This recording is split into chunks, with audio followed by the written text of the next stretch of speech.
Minhas saudações a todos. Eu sou o Robson, acadêmico do PPGEC, que estou atualmente matriculado na disciplina do Discurso Sujeito Coletivo, né, com a professora Tanise. E neste momento, então, eu venho apresentar aqui, eu fiquei responsável por elaborar o seminário, então, do texto 3, né, que tem como título Como fazer o discurso do sujeito coletivo passo a passo. Né? Então, vou estar comentando, expondo um pouquinho sobre algumas considerações minhas apresentadas, né, ou percebidas, destacadas, ao ler e refletir um pouquinho sobre este texto.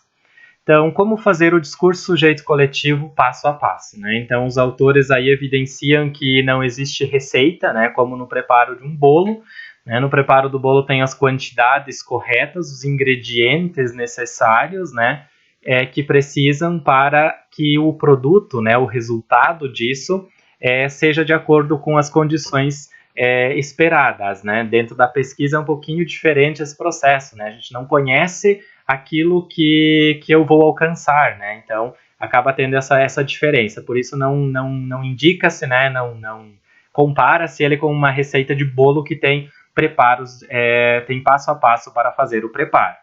Mas, né, evidencia-se que existem algumas figuras metodológicas, né, dentro do discurso sujeito coletivo. Quais são, então, essas figuras metodológicas? Até eu acredito que no texto anterior, acredito não, tem, né, eu fiz a leitura também, no texto anterior ele fala um pouquinho mais sobre essas expressões chaves e que provavelmente na nossa aula de discussão isso vai fluir, né, e o outro grupo também vai estar dialogando um pouquinho sobre isso, né, mas então tem essas expressões-chave, né, que são indicadas a partir dos diálogos, né, junto a esses sujeitos. A partir dessas expressões-chave, então, tiram-se as ideias centrais e também das expressões-chave, né, interligadas aí quando não dá conta das ideias centrais, tem-se o processo da ancoragem, né, que também pode ser resgatado, aí tem as representações, né, e dessa junção, então, aí, né, desse emaranhado aí, culmina na produção, então, do discurso do sujeito coletivo, né, que é a partir das ideias centrais aí dos sujeitos. Alguns passos, então, né, como o próprio título já diz ali, né, como fazer o discurso do sujeito coletivo passo a passo, né, então alguns passos precisam ser seguidos. Um deles, então, consiste na coleta de dados, né, então, o que essa coleta de dados evidencia, né? Ela evidencia que consiste, então, na coleta da matéria-prima das representações, que nesse caso, como é o discurso sujeito coletivo, então são os discursos professados pelos sujeitos sociais, né, pelos sujeitos da pesquisa, né. A matéria-prima ela vai ser a essência desse processo, por isso destaca-se a grande relevância nesse contexto, né, para a coleta de dados. A entrevista, então, é um dos métodos mais utilizados pelos pesquisadores. Por quê? Porque ela permite que o entrevistado, né, se manifeste, né, de modo mais direto, né, com suas palavras, suas expressões. E justamente por se tratar de uma pesquisa qualitativa, né, nesse processo aí, essa análise de estudos torna-se mais rica, né, por essas informações.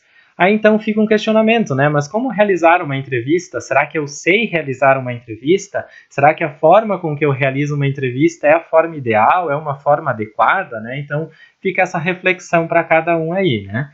E algumas considerações, então, que os autores, né, evidenciam nessas descrições, né? Eles dizem que para realizar essa entrevista é necessário alguns passos, né? Esse primeiro passo, então, seria a escolha dos sujeitos, né? Então, como escolher um grupo de sujeitos para que eu possa desenvolver uma pesquisa, né? Para desenvolver essa pesquisa social, eu preciso de um grupo de sujeitos, né? Então, eu preciso muitas vezes definir essa amostra, né? Esse grupo de sujeitos, né, costuma ser chamado de amostra.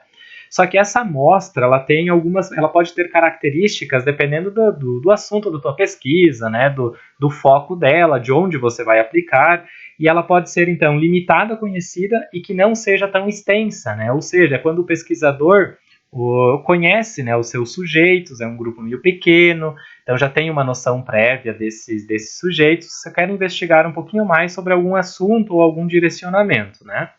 Ela também pode ser conhecida, né? Então, um grupo aí, só que numerosa, né? Então, nesse caso, ela torna-se o trabalho, né, de pesquisa torna-se um pouquinho mais complexo, mais difícil, mais extenso, mais trabalhoso. E ainda tem esse universo do sujeito de pesquisa quando ele não é totalmente conhecido, bem numeroso, né? Então, isso aqui vai um pouquinho mais para quando vai para uma amostra, né, de pesquisa maior, como um estado, um país, né, uma região, um aspecto um pouquinho maior aí dentro desses sujeitos, né? Então, essa é a relevância de se definir essa amostra de pesquisa. Elaboração do roteiro de perguntas. Então, o que é importante, né? É importante uma atenção especial à elaboração das perguntas da entrevista? Ou eu posso simplesmente elaborar as perguntas e, enfim, direcionar aí, né, dentro desse processo? Basta que alguém responda as suas perguntas ou as possíveis respostas merecem atenção especial? Né? Então, o que eu quero de resposta, não que isso já induza, né, o pesquisador para que eles respondam, né? Mas o que eu quero, né? Quais respostas eu quero? Quero umas respostas mais densas, né? Então, eu preciso elaborar muito bem a pergunta. Alguns pontos relevantes na elaboração de um roteiro de entrevista. Então, o primeiro antes de formular uma questão, deve-se definir os objetivos que se pretende atingir. Então, não é o objetivo da pesquisa aqui, mas sim nem da entrevista, é o objetivo da pergunta. O que você quer, né? Quais informações você deseja coletar, não que você saiba elas, né? Mas como você quer essas informações advinda dos sujeitos, né? Então, isso por isso a grande importância do objetivo da pergunta, né? Segundo item, então, colocado é que devem ser evitadas questões que levem o sujeito entrevistado a produzir representações cognitivas quando o pesquisador procura acessar representações comportamentais ou atitudinais. Então, quando eu vou ouvir certas pessoas, eu não quero saber o conhecimento, né, sobre o tema que esses sujeitos possuem, mas sim eu quero entender como a população age e pensa diante de algum contexto, de uma situação, né, sobre algum assunto nesse caso. Devem ser evitadas questões que contenham respostas induzidas, né? Então o próprio enunciado aí da questão, por vezes, pode induzir o entrevistado a uma resposta, né, de diversos aspectos que podem ser relacionados. Até no texto ali ele cita alguns exemplos, eu achei, não trouxe todos aqui, né? Achei ia ficar algo muito extenso, né? Mas na leitura ali vocês também puderam perceber, né, os exemplos que eles trouxeram. Não devem ser feitas perguntas cujo único objetivo é produzir reações emocionais, né? Então aquela ideia do tocar o coração, já na própria pergunta ali você tentar tocar o coração da pessoa, ou enfim, alguma argumentação nesse sentido, objetivando com que ele te dê tal resposta, ou com que ele concorde com aquilo que você diga, ou discorde, ou alguma coisa nesse sentido. Não devem ser formuladas perguntas que não ensejem discursos, ou seja, perguntas cujas respostas são mais diretas, como um sim, não, talvez, às vezes. Esse tipo de pergunta, então, não torna uma resposta densa e, consequentemente, elas não vão contribuir qualitativamente com a tua análise de discursos, ou, enfim, se fosse um outro método, também ocorreria dessa forma, né? Então, precisa ter uma certa densidade nas perguntas. Não devem ser formuladas perguntas inadequadas para a população-alvo, né? Então, o que isso quer dizer? Dada essa população-alvo, é um grupo de sujeitos. Esse grupo de sujeitos tem algumas características e convivem em um espaço social, né? Então, vamos pegar um exemplo de uma pesquisa que vai ser desenvolvida lá em um bairro pobre de determinado município, né? Então, você chegar lá com uma linguagem toda científica e tal, não vai atrair aqueles sujeitos a responder, né, a tua entrevista, até porque eles nem têm noção do que você está questionando para eles, né? Então isso vai ser um ponto assim de destaque, né? Um próximo item então é que não devem ser feitas perguntas que levem à incompreensão do enunciado, né? O que isso quer dizer? Essa incompreensão do enunciado. A forma com que você vai expressar essa pergunta, né? O que ocorre? Você às vezes utiliza-se de uma linguagem, como eu já citei antes, até mesmo ali, né? Uma linguagem muito científica, né? Não deixa claro o que quer, né? Então, elas devem é ser mais diretas, mais simples, mas que permitam ao entrevistado responder facilmente e compreender aquilo que você desejava obter com a resposta. A pergunta ideal, então, algumas características para a pergunta ideal que os autores apontam. Leva o entrevistado à produção de um discurso, né, ou seja, uma resposta rica, uma resposta densa. Responde com exatidão aquilo que o pesquisador está investigando, né, e não te dá uma resposta lá que foge ao foco da pergunta, que advém de consequências da má formulação, elaboração aí dessa pergunta. Leva o entrevistado a responder o que acha e não o que o entrevistador tem em mente, né? Então seria a indução, né, por parte do entrevistador. É apropriada e perfeitamente compreensível pelo sujeito entrevistado, então vem a ser a linguagem adotada aí nessa pergunta. E por fim foi pré-testada em sujeitos equivalentes aos da pesquisa proposta, né? Então isso é um ponto que eu não citei, mas que também os autores evidenciam, né? Antes de você ir no teu grupo de sujeitos foco lá da pesquisa, é necessário que você faça, é recomendável, não necessário, né? É recomendável que você faça teste com outros sujeitos para buscar, né, refletir acerca dessas questões, talvez enriquecer, diversificar, ou até mesmo adaptar algumas dessas considerações, né? Pelo que os autores citam, né, que uma segunda entrevista, né, com o mesmo sujeito, porque fez algo errado na primeira, não é recomendável, não é ideal. Aquele sujeito que você perdeu por uma má elaboração de uma entrevista, de um questionário, alguma coisa assim, ele deve ser descartado da sua pesquisa, né? Isso é uma recomendação que os autores, inclusive, citam. Terceiro passo, então, preparo dos entrevistadores. Contrata ou não contrata entrevistador? Né? Então fica esse levantamento. Quando eu preciso contratar entrevistadores? Lá no início a gente falou, né, das três características lá da amostra de pesquisa, né, que ela pode ser pequena, conhecida, né, e tem o caso de quando ela é muito ampla. Então, neste caso, é que recomenda-se se contratar entrevistadores. Por quê? Porque devido ao trabalho, ao tempo, né, que necessitaria para isso. Porém, não basta apenas contratar eles e mandar a campo, né? É preciso que se tenha um preparo desses entrevistadores, né? Então, o que eles precisam fazer e ter ciência? Um dos itens apontados é apresentar-se ao entrevistado, padronizando a apresentação, né? Então, se contratar 10 sujeitos, os 10 sujeitos devem ir padronizando essa apresentação feita ao entrevistado. Solicitar a anuência do entrevistado, gravando e, se possível, apresentar o TCLE. Então, como os autores evidenciavam ali, né, precisam ser transcritas, ou como a gente vai ver para frente um pouquinho também, precisarão ser transcritas esses diálogos, essas entrevistas aí realizadas. Né? Então, é por isso da importância de gravar. E também esse TCLE, que é o Termo de Consentimento Livre Esclarecido, os autores já traziam ele aqui, mas esse texto ele é de 2008 ou 2009, se eu não me engano, né? Então ele é um pouquinho mais antigo, né? Não que não seja importante, é um pouquinho mais antigo. E hoje em dia, na atualidade, os comitês de ética estão pegando, né? Estão avaliando esses trabalhos, as próprias revistas, né? Elas exigem já algumas delas, né? Já exigem esse termo de consentimento livre esclarecido, né? Que o entrevistado tem ciência de que seus dados poderão ser utilizados para a pesquisa. É um documento obrigatório a ser postado na Plataforma Brasil quando você submete um trabalho ao Comitê de Ética. Seguir rigorosamente, então, as perguntas estabelecidas no roteiro, sem introduzir novas questões, modificar, opinar ou intervir na pesquisa a ser realizada. Né? Então, dado lá 10 questões, o entrevistador interroga, faz essas 10 questões, sem interferir com outras, né, adicionar, opinar, intervir, vai apenas ouvir o discurso do sujeito, né, o discurso que ele vai, eu diria transcrever, né, mas nesse caso aqui, como ele vai gravar, né, então já vai ficar registrado esse discurso.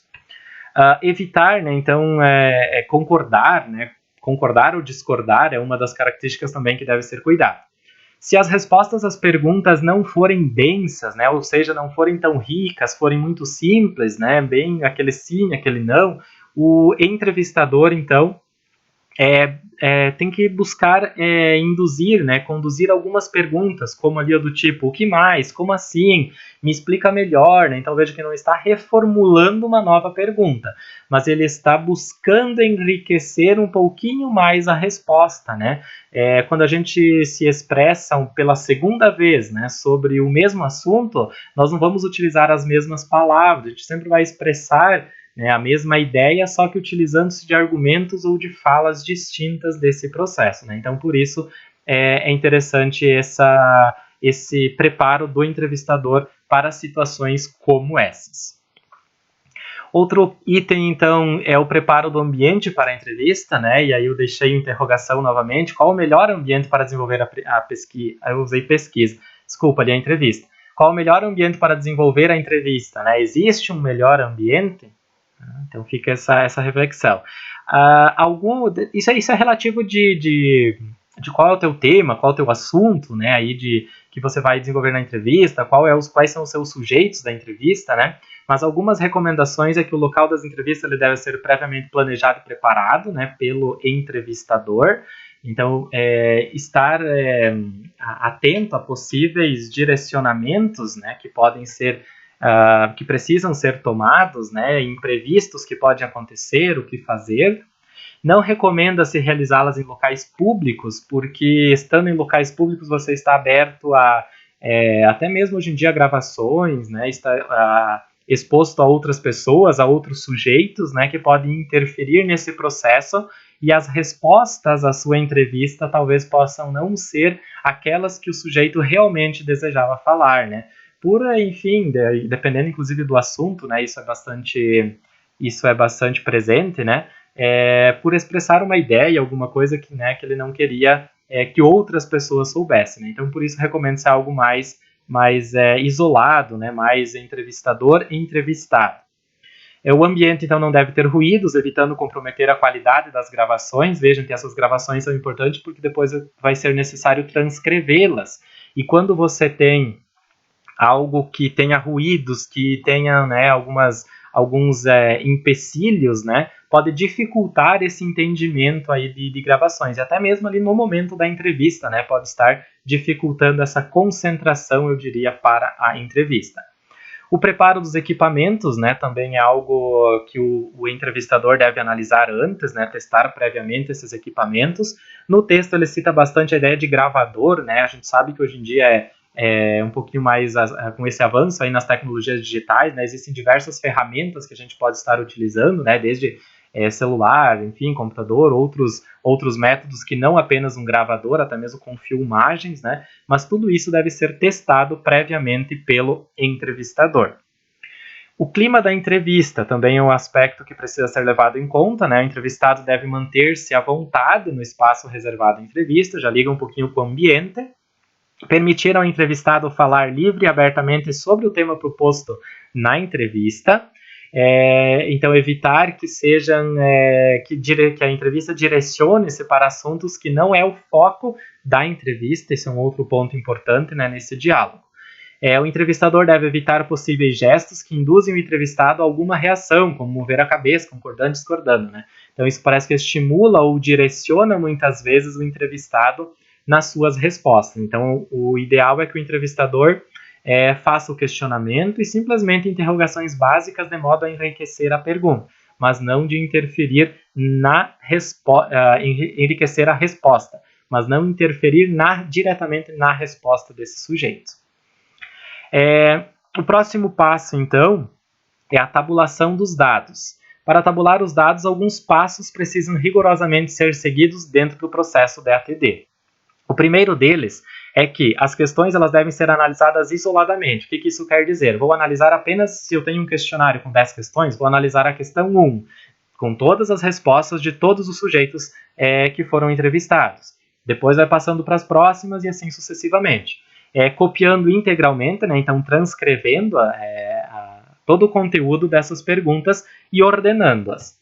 O segundo passo, então, deve-se destacar as expressões-chave das ideias centrais e, se houver, também as expressões-chave das ancoragens, né? Então, são alguns tópicos que vão estar presentes nesse discurso aí do sujeito, nessa fala aí que o sujeito professou na sua entrevista. O terceiro passo é identificar as ideias centrais e, quando for o caso, as ancoragens a partir das expressões-chave. Então, dentro desse contexto, buscar juntar argumentos, né, identificar o que está sendo dialogado, né, quais são as ideias centrais dentro dessas expressões-chave aí propostas pelos sujeitos. Eu trouxe aqui um recorte de uma organização, né, eu tirei um trecho de um artigo onde ele traz justamente isso, né? Ele faz aqui a codificação do sujeito, aí ele traz aqui a expressão-chave e ele traz a ideia central, né? Então, justamente para trazer essa parte aqui, ó, né? Escrever a ideia central a partir das expressões-chave que são obtidas lá do diálogo entre os sujeitos. O quarto passo, então, é identificar e agrupar as ideias centrais e as ancoragens de mesmo sentido, de sentido equivalente ou de sentido complementar, e para isso utiliza-se então da codificação. Então, as ideias centrais e as ancoragens, né, elas vão ter algumas que se assemelham, que têm sentidos complementares, se completam o argumento e tal. Então, faz-se essa codificação. Aqui é relativo daí de cada pesquisa, né? Alguns utilizam letras, mas eu acredito que possa ser também utilizados números, né? Então, é uma codificação que o próprio pesquisador pode criar de acordo com as demais codificações que ele possa vir a ter dentro da sua apresentação de resultados, enfim. O quinto passo, nomear cada um dos grupamentos, permitindo expressar da melhor maneira possível todas as ideias centrais e ancoragens de mesmo sentido. Aqui eu diria que seria atribuir um título, né? Não sei se seria um nome, né? Mas atribuir um título, digamos assim, para cada um dos grupamentos, né? Uma ideia que expresse a junção, né, das diversas ideias centrais que estão presentes aí dentro nesse grupo nessa classificação que o pesquisador desenvolveu. E por fim, então, para cada um desses grupamentos aí, seria construir o discurso sujeito coletivo, né, o qual deve ser construído para cada grupamento, né? Então essa é a ideia principal aí, final desse processo. E o recorte, então aqui eu trouxe mais do mesmo artigo também, né, eu trouxe o recorte de uma organização. Então aqui tem a ideia central, né, tem a expressão-chave, e aqui o discurso sujeito coletivo, né? A partir de cada uma dessas ideias centrais aqui, que foram obtidas aqui a partir de expressão-chave, vai se construir então esse discurso do sujeito coletivo. Não vou ficar lendo eles aqui, é só mais uma amostra aí para vocês. Do mesmo artigo ainda também, então, eu trouxe aqui a questão das categorias, né, que ali ele chama de grupamento também.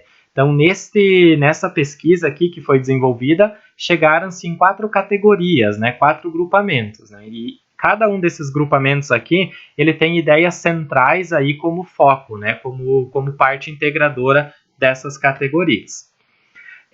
Por fim, então, vem a apresentação dos resultados. Tem um método, uma forma correta de apresentar? É preciso ser assim? Não. Esses dados podem ser apresentados de diversas formas, diversas maneiras, diversas formas de estruturar, depende muito da metodologia, da estruturação aí, né, desses dados, do que se é uma tese, um artigo, uma dissertação, né, o que você está fazendo. Então, esses resultados são um pouquinho relativos, mas uma sugestão é apresentar quadro síntese, né, um quadro síntese na qual apresenta as ideias centrais da análise de cada questão. Eu não coloquei aqui, porque vocês viram que ele usa bastante espaço também, né? Mas no próprio texto ali, em vários momentos, né? Foram, acho que umas 3, 4, 5 páginas ali, que ele traz esses quadros, né? Esses quadros com as expressões-chave, as ideias centrais, as ancoragens, os grupamentos, né? Todo esse processo, o próprio discurso sujeito coletivo, né? O texto ali produzido a partir dessas ideias, ele também acaba trazendo dentro desse processo, né? Então isso é bastante comum, né? Esses quadros sínteses. Também o quadro com as ideias centrais e seus respectivos discursos, também já comentei sobre isso, né? Que são construídos a partir dessas expressões-chave. E a descrições acerca de dados apresentados nos quadros, dialogando inclusive com referenciais teóricos suporte da pesquisa. Então esse é um posterior aí, né? A construção, a elaboração do discurso sujeito coletivo, no qual faz-se esse resgate, né? Toda pesquisa, né, todo trabalho que a gente vai desenvolver tem lá o seu referencial teórico suporte, e posterior a isso você vai lá para aplicação, para para alguma prática ou algum estudo que você desenvolveu nesse processo, né? E então faça agora essa junção, né? Então resgata aí os referenciais teóricos, interliga, amarra as ideias, né? Faz essa costura aí de ideias dentro desse processo, buscando enriquecer essa parte final, esses resultados aí da sua pesquisa, né? Aquilo que você conseguiu atingir, aquilo que você conseguiu responder. Muito bem, então, da minha parte em relação a esse texto 3, seriam essas as considerações, né? Eu coloquei assim mais na forma de algumas discussões. Estarei aberto para dúvidas, esclarecimentos, enfim, correções no nosso próximo encontro também, né? Que vai ser, eu acho que no dia 9, se eu não me engano. E aberto a discussões, trocas de ideias. Espero que eu tenha conseguido me expressar, que vocês tenham conseguido compreender aquilo que eu desejava expressar e também que eu não tenha fugido da ideia central do texto, né? Que eu tenha expressado aquilo que o texto ao qual eu fui indicado a fazer uma breve apresentação, né? Que eu tenha conseguido expressar aquilo que o texto desejava trazer. Agradeço pela atenção de vocês, então.